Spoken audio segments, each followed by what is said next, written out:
My unfaithful wife claimed she was working late, but I decided to confront her with a surprise: divorce papers delivered right to her hotel. Greetings, fellow explorers. It's time to embark on yet another extraordinary tale from the cosmos. You have traversed this path previously, and now you are paying tribute to the wisdom you possess. Those who betray trust are unworthy of another opportunity. Today in our realm, in the journey of life, do winners and losers truly exist? A wife, under the guise of late-night work, was followed and meticulously documented. The culmination of this pursuit led to a dramatic revelation, as divorce papers were presented at the hotel where the truth unfolded. My wife, Monica, and I have shared a decade of marriage, with me being 35 and her 36. Our relationship possesses certain elements that diverge from the conventional norm. For example, I am a father who stays at home. It wasn't exactly what we had envisioned, yet circumstances unfolded in such a manner that it became the most favorable choice. We welcomed twins into our lives, and when my wife was presented with the chance to lead a regional branch in a different part of the country, it truly seemed illogical to pass it up. At that moment, I held a job, but I decided to resign. The additional income from her impending move and promotion promised to far exceed my entire earnings. We relocated from the city where our love story began and where we exchanged vows, embarking on a journey to a more vibrant metropolitan area. Initially, I sought employment, but in the end, we concluded that my place was at home, tending to the children. At that moment, it appeared to be a reasonable opportunity, and even now, I can't claim to despise it. Yet, a part of me longs for the satisfaction that arises from engaging in work that truly brings me joy. Regardless, that chapter belongs to the past, and I have come to embrace the art of adapting to a life spent predominantly at home. I've been acquiring a multitude of skills, immersing myself in the craft of writing short stories, and successfully seeing them published on various online literary platforms, which brings a sense of fulfillment. Before I made the decision to embrace the role of a stay-at-home dad, a concern lingered in my mind. Would my wife undergo a transformation if she became the primary breadwinner? One may believe they truly understand another, yet it is often the profound shifts in one's way of life that reveal the depths of that knowledge. Wealth has the power to transform individuals in ways you might not expect. Fortunately, I found that there were not many occasions where she asserted her authority over me. I believe that my spontaneous gift-giving for her contrasts with her approach to spending on me, yet that's likely the sole genuine grievance I hold. Upon reflection, it becomes clear that the very reason I find myself penning these words at this moment is due to the second complaint. It is clear that she oversees a substantial team and must ensure that all operations are functioning seamlessly, which often necessitates her working late into the evening. At times, this necessitates the cancellation of plans we had arranged after securing care for the children, whether through a nanny or a family member. That aspect truly frustrates me, as it seems we share so little time together these days. Once more, it stems from the reality of sharing life with a wife dedicated to her career, yet it can be quite exasperating. While working late often serves as a legitimate excuse, I can't shake the feeling that it has become a convenient facade for something else entirely. Until now, I had no cause to suspect Monica of infidelity, yet a recent observation has stirred doubts within me. My wife is sharing some photos on her phone, and in the small sliding photo bar, it's vibrant and alive with the energy of the night. We don't frequent clubs together, and although I may not have entirely opposed her going with friends in my absence, she never mentioned it. It was, if memory serves, a Saturday, and the night prior she had been engaged in work until late, prompting me to formulate a few theories. I remained silent, offering no words. As she headed to the kitchen to prepare popcorn in the microwave, a spark of curiosity ignited within me. I seized the moment, swiftly reaching for her phone to explore the depths of her gallery. Indeed, those images were indeed captured within the vibrant atmosphere of a club. She was wearing a dress that was more revealing than I'd ever seen her wear before, a drink elegantly cradled in her hand. A man stood close behind her, his face mere inches from hers, his chin gently resting on her shoulder. In the photograph, her expression radiated a sense of joy. In a moment of swift clarity, I managed to send the photo to myself, erasing all traces of its existence. There was an undeniable sense that something was amiss, and though I understood that confronting her was an option, my past experiences with gaslighting left me hesitant. I had been in situations where the lines between truth and deception blurred so profoundly that I found myself questioning reality itself. Upon her return, I sensed she might have noticed me swiftly returning her phone, yet she chose to remain silent on the matter. When I next glanced at her phone, the images had vanished. It was evident that she had witnessed me returning the phone, and it also suggested that the images in question were likely of a troubling nature. In the weeks that ensued, I made a concerted effort to watch her closely upon her return from those late nights. One day, I observed her return, her feet adorned with a pair of heels distinct from those she had departed in. On another occasion, she was chewing minty gum, yet I could have sworn there lingered a hint of alcohol beneath its fresh facade. Since that moment, my curiosity has been ignited, and I find myself restless, yearning for clarity about the unfolding mystery. Inquiring about her situation presents the simplest avenue for me to unravel the complexities at play.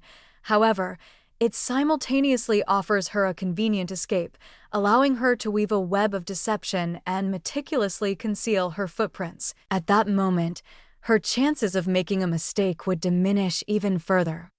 I don't wish for my wife to be unfaithful, yet I find myself yearning for the truth. After a decade together and 2 children, the need to understand her true nature has become imperative. If I receive the confirmation, I will not hesitate to depart. I would appreciate your thoughts on this situation, as there may be a possibility that I am overreacting. Embracing the role of a stay-at-home dad is no trivial endeavor. It's evident that you have approached it with dedication and effort, crafting a nurturing and secure environment for your family. With that in mind, I believe your feelings are entirely valid. What you're articulating transcends mere instinct. A collection of minor warning signs that, when considered collectively, begin to reveal a concerning narrative. This cannot persist indefinitely. In your marriage, you are entitled to tranquility and sincerity. Revision 1. I find myself bound to a partner who has betrayed my trust, and it has taken an excruciatingly long time for me to accept this harsh reality.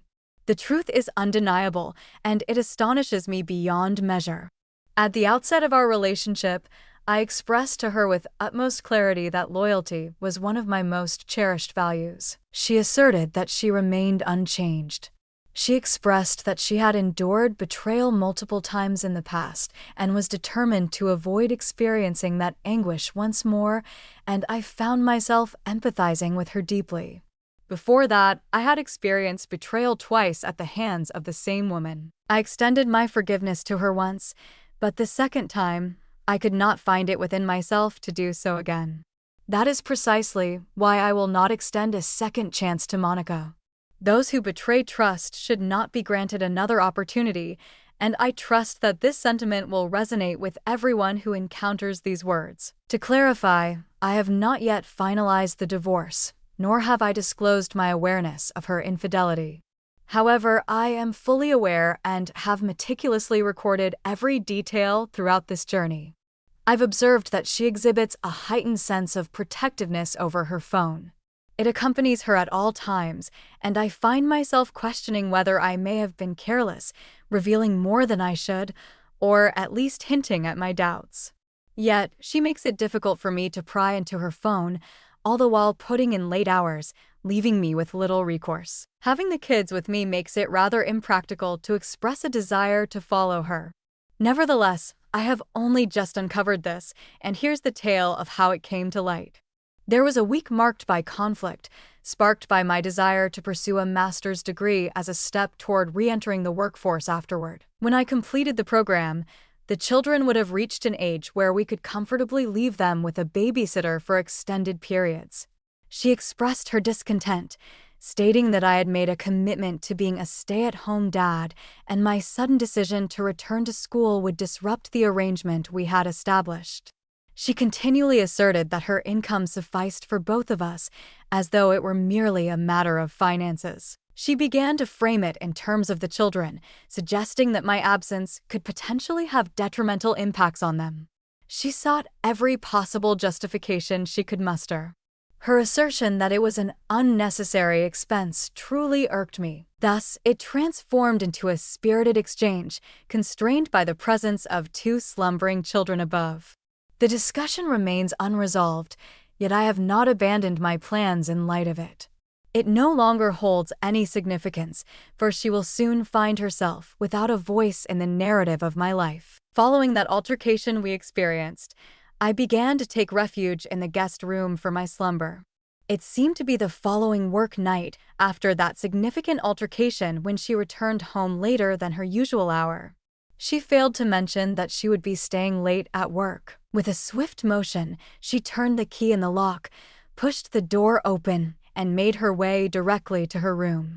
The unmistakable scent of alcohol lingered in the hallway she had traversed, and I couldn't shake the feeling of disappointment that washed over me at the thought of her having driven after consuming so much. Approximately 15 minutes later, I became aware of her soft snoring emanating from her room. She undressed, stepped into the shower, and then slipped into bed without delay. Initially, I intended to confront her about her late return and the silence that accompanied it. However, upon noticing her phone resting on the bed beside her, I seized the opportunity to delve deeper into the situation. It was then that I uncovered every last secret she had concealed from me all along. I made my way directly to her gallery and continued to scroll through the images. Had I possessed more time, I would have meticulously cross-referenced the images with the days she was allegedly working late. However, I noted 3 occasions in the past 2 months where she was seated at dinner with a man, just the two of them, rather than at a corporate gathering. That night, she captured a selfie at a bar, yet I couldn't ascertain from that image alone whether she was in the company of anyone. I hurriedly scoured through all her social media platforms, but once more, I found scant evidence of any infidelity lurking within. Yet, I believe it was astute of me to consider her emails at that particular moment. It was abundant in its offerings. Amidst the flurry of recent emails, one caught my eye, a message from a man named Ryan. Though the subject line attempted to project a corporate tone, it was unmistakably an invitation for dinner. As I perused the email thread, it became evident that they had been orchestrating their meeting for nearly a year. His email signature revealed that he was a fellow professional in her field. A quick search on LinkedIn confirmed that he wasn't employed by the same company as her, suggesting their paths had crossed through other avenues. While there was no concrete proof of their intimacy, the moment I encountered his suggestion to rendezvous at their familiar spot, following her succinct email that simply read "hotel," it became the only evidence I required. I sent the whole message to myself from her email and removed it from her sent items. To claim that I was merely mad would be a gross understatement. To be frank, it has been quite maddening. It has been merely a few days since the event unfolded, yet I find myself already in conversation with a divorce attorney. It pains me to acknowledge that my doubts were indeed justified. My disdain for it runs deep. Yet, I find solace in the thought of severing ties with her, for trust has been irrevocably shattered. I desire no connection beyond her role as the mother of my children. This is not your fault, OP. Your decision to confront this situation head-on, rather than bury it or cling to the false comfort of denial, commands my utmost respect. Update 2. At last, we arrive at the concluding chapter of this entire saga. Divorces are rarely straightforward, aren't they? While this journey may not have unfolded as seamlessly as I had envisioned, it ultimately aligned with my intentions for the most part, and I find that to be quite satisfactory, to be honest. I shall endeavor to make this final segment brief. Upon discovering my wife's infidelity, I meticulously documented her emails with her affair partner, alongside photographs in her gallery that revealed her deceit. She claimed to be working late, yet the evidence showed her out at clubs and dinners. On the Saturday following the arrival of the divorce papers from the lawyer, I arranged a sleepover for the kids with their cousin. We had anticipated a quiet evening in the house, just the two of us, once she returned from work. Yet, as was often the case, she informed me that her hours would stretch longer than expected. I feigned understanding, assuring her that it was perfectly fine, as I always did. When she dispatched that message, I was convinced she remained at her place of employment. I made my way there and located a spot to park, ensuring I had a clear view of her as she exited the workplace. At precisely 6 p.m., the hour she typically wrapped up her work unless she was burning the midnight oil, I caught sight of her car as it pulled away. I made it a point to capture a photograph, complete with a timestamp, as she departed. The photograph also captured the license plate. Then I chose to confirm my suspicions and discreetly observed where she went after work. Fortune smiled upon her this day, for she chose to visit a hotel instead of one of her usual dinners or clubs. I presumed that was the typical hotel where they stayed. It wasn't overly extravagant, merely a standard hotel that was likely affordable enough for such regular gatherings without descending into the realm of utter disrepair. I parked at the far end of the hotel, watching her as she maneuvered into her spot, maintaining a considerable distance as I followed in her wake. I held the divorce papers tightly, prepared to present them to her in that moment, ensuring there would be no room left for denial. It baffled me how she remained oblivious to my presence as I trailed behind her up the staircase, observing her glide down the lengthy hallway toward the room where she and Ryan were destined to meet. Once the door clicked shut, I followed her, approaching the barrier and rapping gently on the wood. The amusing moment arrived when I overheard a man inquiring about the identity of the visitor, allowing me the opportunity to indulge in the all-too-familiar response of declaring it was room service. I positioned myself discreetly to the side, ensuring he couldn't catch a glimpse of me through the peephole. He may have been aware of her marital status and could potentially recognize me. Moreover, my attire was far too informal to be delivering room service.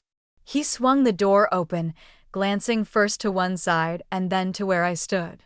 Upon spotting me, he inquired if I was the one who had knocked. I nodded in agreement, retrieved my phone to capture the moment, and before he had a chance to utter a word, I instructed her to summon my wife to the door. He appeared taken aback upon hearing that, and in a moment of inexplicable impulse, I stepped inside, overcome with emotion. I confronted Monica directly by the bedside, taking off her jewelry, her dress unzipped all the way down the back. Upon catching sight of me, she truly leaped in surprise. Without a doubt, I was the last individual she anticipated encountering. A message had slipped from my fingers to her just moments prior. "So, this is what you envision when you think of burning the midnight oil, is it?" As I spoke those words into the recording, my voice trembled, for deep down, I was aware of her betrayal. Yet, witnessing it unfold before me was nearly unbearable. The duration of the video was brief. Ryan chose not to intervene. I laid out the divorce papers before her and instructed her to take them, which she did without hesitation. I declared it was finished, revealed that my awareness stretched back further than she realized, and then I turned and left. That was the moment. I informed my brother that he would need to look after the kids the following day as well, and I shared all the details of what was unfolding. Thus, it posed no issue. She returned home roughly 30 minutes after I did, settling into a different chair in the living room. It was evident that words eluded her. At last, she inquired, "May I elaborate?" Yet again, I urged her not to trouble herself, insisting that there was no reason to deceive me to my face. She remained silent after that. All I conveyed to her was my hope that she would sign the papers and simplify the process. A week later, the papers were signed. The divorce unfolded with remarkable ease, largely due to my diligent efforts in meticulously recording and documenting her infidelities. I managed to cross-reference the images and emails with the text messages she had sent, informing me that she would be working late on those specific nights. As a stay-at-home dad, I found that the frequent late nights made her appear less suited for the children most of the time, even though she was the woman in the equation. I have been granted 70% custody of them, and that arrangement suits me well. Moreover, I had not held a full-time position in years, which meant there was alimony due to me. Believe me, I was completely at ease with the situation, as I understood that through prudent saving and strategic investment, I could utilize her alimony to fund my master's degree. And I am already in the process of preparing my applications for that. We made the decision to sell the house and divide the profits, as it was too spacious for her to manage with the children only a third of the time, and the mortgage was becoming too burdensome for me to maintain. In any case, I sense that I emerged victorious in the grand scheme of things.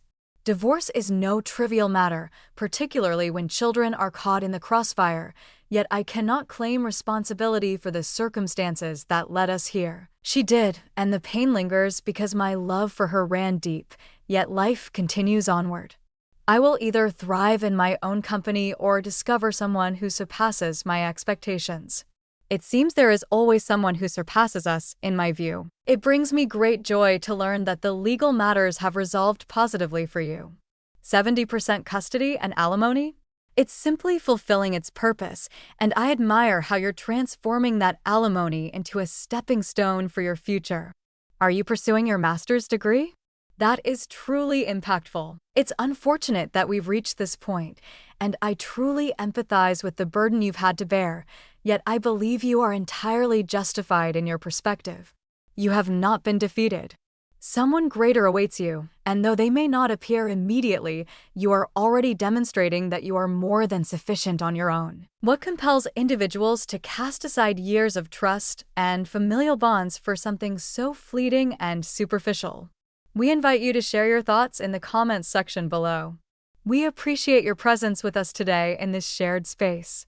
Don't forget to show your support by subscribing and activating the notification bell, ensuring you stay updated on our upcoming video. Until we meet again.